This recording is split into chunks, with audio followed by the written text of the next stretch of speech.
Hello again from Tom's DIY Garage. I'm Tom, and obviously we're not in a garage. We're back in the backyard. The garage is really kind of a theme for the show here. But the whole idea here is saving money and being self-sufficient by figuring out how to do things yourself.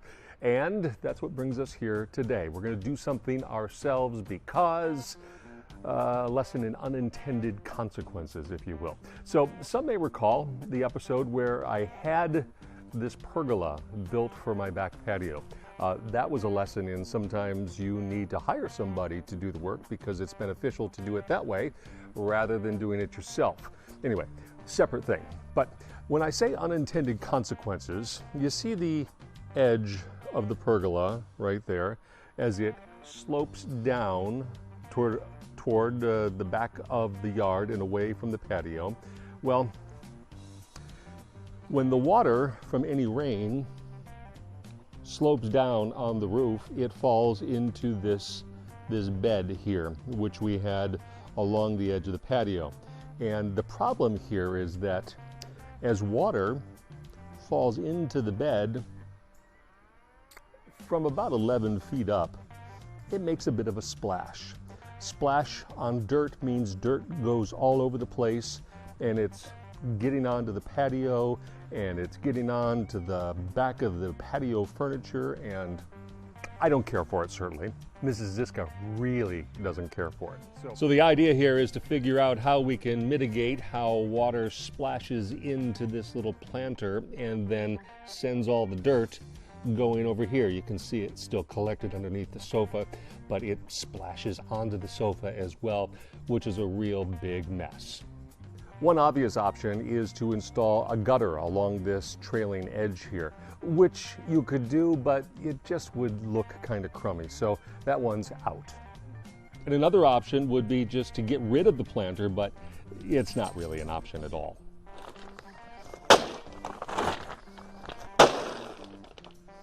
I could always add more mulch, but there was already mulch there, and it kind of got washed away. So what I'm going to do is use these landscape rocks to cover this space, and it won't go anywhere when the rain falls on top of it. To start, I'm going to get rid of the weeds that are obviously here as opposed to the plants, which I'm trying to save. That's an agapanthus. I really like that plant.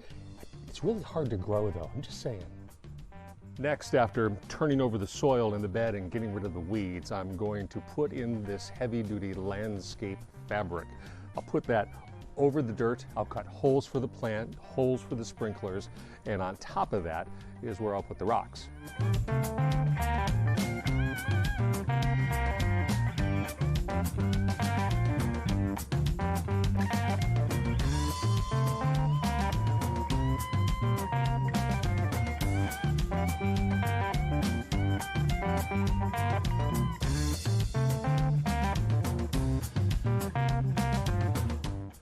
So I've got the landscape fabric down, and I've cut holes where the existing plants are. If we want to add later plants, then we can cut new holes, or if one of these plants dies, we can take it out and we can cover the hole. But on top of this, I'll put all of the rocks. The packaging calls these beach pebbles. They look like this here. So pretty good size, not huge, not small, a little smaller than a bull rock would be, but we can get pretty decent coverage here. I have 12 bags of it. I got this at a big box store. It's about $10 a bag. Another probably cheaper way to do it would be to go to a landscape store, but you'd have to buy it by the yard, and it would be cheaper, but it's a lot of rocks and you'd have to go get it yourself. As I get started here, there's a real good possibility I underestimated how many rocks I may need. So I may end up, when I empty all the bags, to be a little bit shy, so I'll have to go get some more. But again, there's nothing terribly complicated about this. It's just kind of grunt labor doing it, but just kind of pour these rocks out one bag at a time, and then we'll go around kind of sorting them out and getting them spread out as well.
So I like the way it's looking, but as I mentioned, I don't have enough rocks. I'm probably going to need, I'm doing the math, probably 8 more bags. So I'll have to go to the store and get those, and then I can finish this.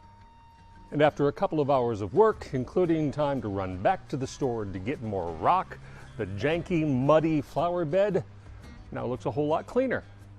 I think it was time well spent, and it'll certainly prevent the rain runoff from splashing mud onto the patio and onto the furniture, which is good news for everybody involved here.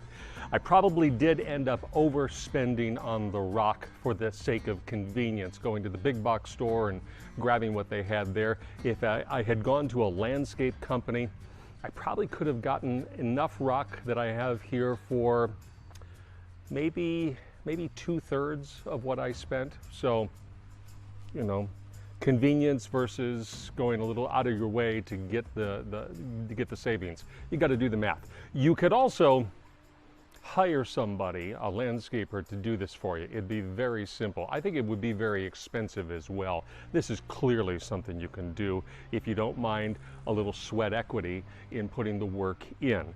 I don't mind it. I'm guessing you don't mind it either. And it certainly saved any expense. It would have been a whole lot more expensive to have somebody do this versus myself.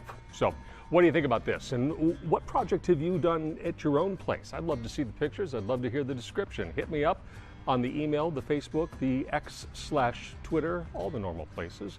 I look forward to hearing from you. And if you have any suggestions or questions about things that Tom's DIY Garage could answer or handle, I'd love to hear that as well. If you got a question and I know the answer, I'll share it with you. And if I don't, we'll figure it out together. I look forward to the challenge. Until we meet again, my friends, I'm Tom. That's the DIY Garage. Rock on with your bad selves.